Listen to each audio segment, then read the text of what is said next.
I was amazed when I was looking at, in your first 4 years in pictures, you did 30 movies. You did you had 10, 11 picture parts a year. Yeah, well. Unheard of today.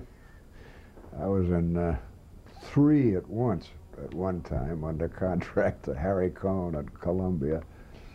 And this was before the Screen Actors Guild, and we worked 7 days a week, 6 days anyway, and sometimes 7.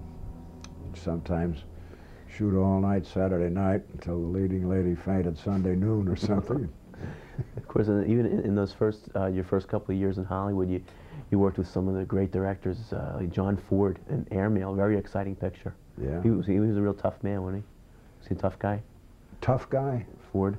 No, he had a kind of a gruff, facade, but he really was a sentimental guy. He was great to work with, particularly for men. In most of his pictures, the men are down in the foreground at each other or something other, and the women are all standing in the background watching, usually with a Madonna-like veil over their heads or something. Oh, I've exaggerated this, but he was great for men, and great to work with. Do you remember Raoul Walsh? Ray Walsh, sure. You did A Wild Girl for him, which was Salome Jane's Kiss. Yeah. Is it true that he used to turn his back on a take and listen? I have heard that. I never saw him do it, but I have heard this, and I've heard it repeatedly, so I imagine there's some truth to it. What do you remember? He was an interesting one to work with. He knew what he wanted, and he knew when he got it, as opposed to some people in those days who had many, many takes of a scene, and sometimes you didn't know why you were doing it over again. Even if you'd ask, what can I change, make a suggestion. A director might say, I just think we might get a better one, try it again. And maybe they were right, I don't know. But how about working with Frank Capra before he had the big string of hits, I guess, when Columbia was still considered poverty trying low. to become a major studio, yes. Yeah, I did a picture called Forbidden with him, with Barbara Stanwyck and Adolphe Menjou. Actually, it was a steal on Back Street. There had been a lot of talk about Back Street, which I think John Stahl made at Universal with Irene Dunn and I forgot. Anyway, John Bowles, yeah. John Bowles, that's right. And Harry Cohn got the idea that we might beat them to it. So they, some pretty good writers too. Joe Swirling? Joe Swirling, Everett Riskin? Riskin, yeah, Everett Riskin. Harry Cohn had quite a roster of writers there who helped him become a major studio. When I first went there under contract, the back lot was mud when it rained. They had to put boards down to get to the stages. Hey, you got along with Harry Cohn pretty well from what you've said. Yeah, I on a kind of a way liked Harry Cohn. We used to go to the football games together and things, and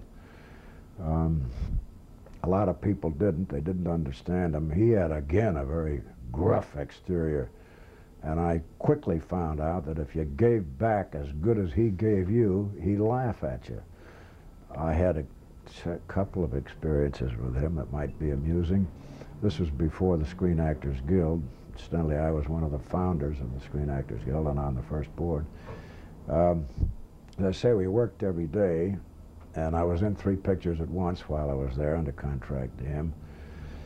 And some of my friends had just arbitrarily been quitting work at 6 o'clock, which seemed to make sense to me, and I thought, if anybody has a right to do this, I have.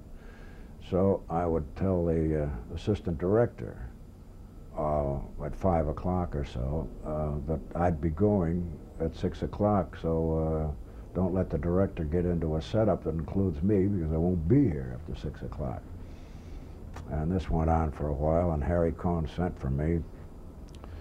And in language that you can't use under these present circumstances, he said, "What is this walking off a set, you New York actors? Who do you think you are?" And I said, "Well, Harry, I'm in almost every picture you make, and I work almost every day of the year here, and I just can't do it." And he said, "You're under contract to me, you'll do what I tell you." In words a little stronger than that. So I said, "All right, if that's the case, let's tear up the contract, because I can't do it." Well, we walked around with this for a while, and he said, finally smiled, and he said, "All right, you can quit at 6 o'clock on one condition. Don't tell Jack Holt." Jack Holt was there doing the same thing I was working. I never met him. We didn't have time to meet. He was in a picture a week practically. Then time went on, and again, I was in too many pictures, and I said to Harry, "I have to have a stand-in." He said, "A stand-in? We never had a stand-in on the Columbia lot, and we never will have."